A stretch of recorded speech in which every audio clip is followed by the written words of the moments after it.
درود، اینجا نیمرخ است و به یک پادکست دیگر با من بهشت خورم خوش آمدید.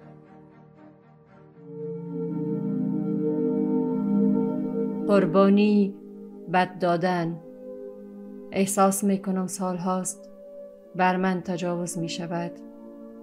روایتی از گلچهره که به تاریخ نوی حمل 1402 هجری خورشیدی در نیمرخ به نشر رسیده. لیلا همانطور که روی سکو نشسته است و پشم می ریزد به غروب طلایی رنگ آفتاب تماشا می کند و آه بلندی می کشد. نخ پشم را دور سنگ می پیچاند و چادرش را پیش می کشد. تلفنی که روی ستون دالان آویزان است زنگ می خورد و او جواب می دهد. الو، سلام. اولادا دیگه خوبه، خرج نداریم. پول روان میکنی یا نه؟ مجبورم بعد ازی طلبگری کنم. تلفن قطع می شود. لیلا لحظات می ایستد و بعد سر جایش می نشیند. هنوز هم به طرفم نگاه نمی کند.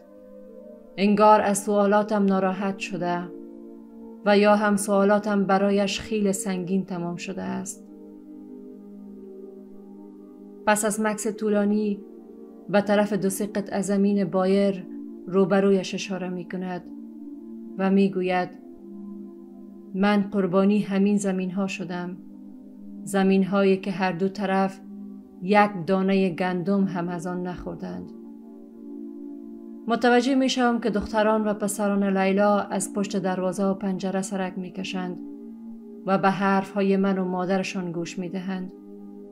من و لیلا در تاریکی شب به سمت سرگذشت های تاریک کودکی او می رویم و با لیلای 30 ساله و برادر 5 ساله‌اش هم قدم می شویم. لیلا و برادرش در سنین کودکی مادرشان را از دست می دهند و زیر دست نامادری می افتند. نامادری چون زود به زود طفل به دنیا می آورد، کارهای خانه را به دوش لیلا می اندازد. اما این کافی نبود.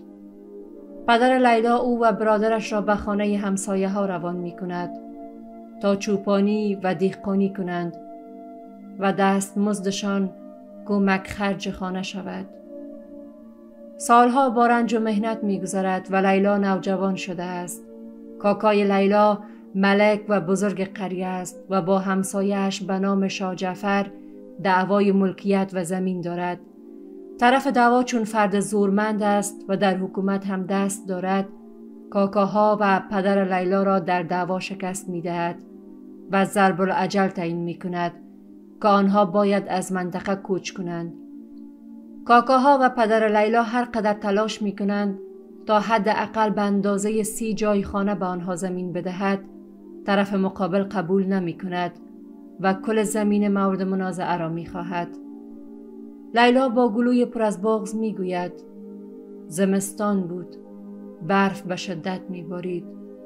خبر کوچاندن پدر و کاکاهایم از طرف جعفر در روستا پخش شد. همه وحشت زده شده بودیم و معلوم نبود آینده من و خواهرانم و دختران و زنان کاکاهایم چه می شود. با وساطت مردم شاه جعفر ماندن ما را در روستا به شرط قبول کرد که پدرم مرا به حیدر پسر شاه جعفر بدهد. حیدر 35 ساله بود و من تازه پا به 20 سالگی گذاشته بودم. همگی از این درخواست شوکه شده بودند و من اصلاً تصورش را نمی کردم. از یک سو زندگی خانواده و اقوام لیلا به تار موبند است و از سوی دیگر لیلا 3 سال است که وابسته و دلداده پسر به نام فرهاد است. خانه فرهاد در یک روستای خیلی دور از زادگاه لیلا است. شدت این عشق به اندازه ای است که فرهاد 2 شبانه روز پیاده روی می کند تا اینکه نصف شب به زادگاه لیلا می رسد. او 2 سال رفت و آمد می کند و 2-3 بار می تاند در خانه خواهرش که زن کاکای لیلا است با لیلا ملاقات کند. وقتی از عشق می گوید گلوی لیلا می گیرد و چشمانش را آب می زند. با صدای گرفته و چشمان گریان می گوید من و فرهاد به هم دیگر قول داده بودیم که عروسی کنیم. منتظر برگشتن او از پاکستان بودم. خود را به کشتن و مردن انداختم، اما به وصلت با حیدر رضایت ندادم. همه نگاه ها به کاکای لیلا می ماند، چون بزرگ فامیل است و حرف اول و آخر را او می زند. کاکای لیلا به ناچار به این پیوند موافقت می کند تا مجبور نشوند کل خانواده روستا را ترک کنند. شاه جعفر با مردان قبیله و پسران خود هر روز مسلح به خانه پدر لیلا می آید که دیگر مهلت تمام شده است، یا دختر را بدهید یا کوچ کنید. لیلا تصمیم می گیرد که خودکشی کند، ولی پدر و نامادریش ممانعت می کنند. او چندین بار از طرف کاکاها و پدرش شدید لط و کوب می شود و چندین شبانه روز در کاهدان زندانی می شود تا با جبر و اکراه به ازدواج با حیدر تن می دهد. لیلا را شبانه با فیرهای شادیانه و هیاهو می برند، انگار غنیمت جنگی به دست آورده باشند. 2-3 شب می گذرد. لیلا نصف شب از کلکین خانه خود را به بیرون می اندازد و فرار می کند. شب تاریک و هوا سرد است. او سگ‌های ولگرد نزدیک و نزدیکتر می شود. هر لحظه ممکن است که سگ‌ها به او حمله کند. لیلا اما حیران است که چه کند، به کی و کجا پناه ببرد. جای برای رفتن ندارد. خانه پدرش رفتن نمیتواند، چون نامادریش به او روی خوش نشان نخواهد داد. خانه کاکای کلانش که اصلا نمیتواند برود، چون او بود که با این تصمیم موافقت کرد و پا گذاشتن روی تصمیم او بازی کردن با آبرویش است. ناچار به خانه کاکای دومی می رود. همسر کاکای دومیش خواهر فرهاد است، همان فرهاد که لیلا به او قول عروسی داده بود. 1-2 ساعت می گذرد که تیرهای آتشین یک پس از دیگر شلیک می شود. همگی وحشت زده و سراسیمه از خواب بلند می شوند. شاه جعفر پدر و کاکاهای لیلا را به اتهام دزدیدن لیلا گرفتار می کند و زیر شکنجه می گیرد، در حالی که کسی از قضیه فرار او هیچ اطلاعی ندارد. شاه جعفر و پسرانش خانه به خانه اقوام لیلا را تلاشی می کند تا اینکه او را از داخل صندوق از زیر علف در کاهدان پیدا می کند. لیلا باز همچون طعمه به دهن گرگ می افتد. پدر و کاکاهای او را رها می کند و خودش را با شکنجه و فوش و دشنام به خانه می برند. پس از آن شب به مدت چندین ماه اطراف خانه توسط مردان مسلح قبیله نگهبانی می شود و لیلا دیگر ناامید می شود. از رسیدن به فرهاد و دلخوشی هایش چشم می پوشد و بار سنگین زندگی تحمیلی و طاقت فرسا را به دوش می کشد.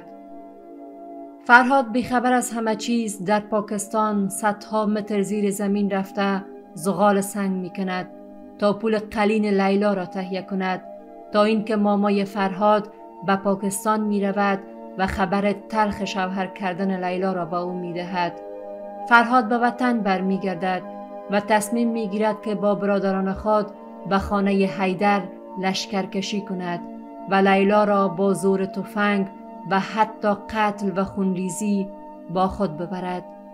ولی این تصمیم او با ممانعت شدید پدر و کاکاهای لیلا مواجه می شود.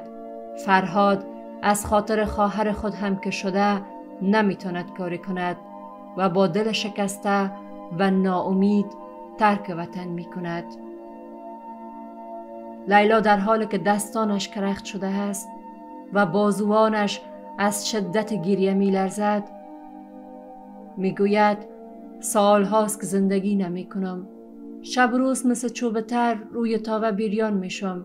سال هاست با زور بر من تجاوز می شود. فرزندانم که حاصل این رابطه اجباری و تجاوز هستند همه پیش چشمم بدند. شوهرم در ایران است و آنجا عیش و نوش می کند، اما ما در اینجا نان صبح و شب خود را نداریم. دختران و پسران لیلا از اتاق بیرون می شوند. و دور مادرشان جمع می شوند.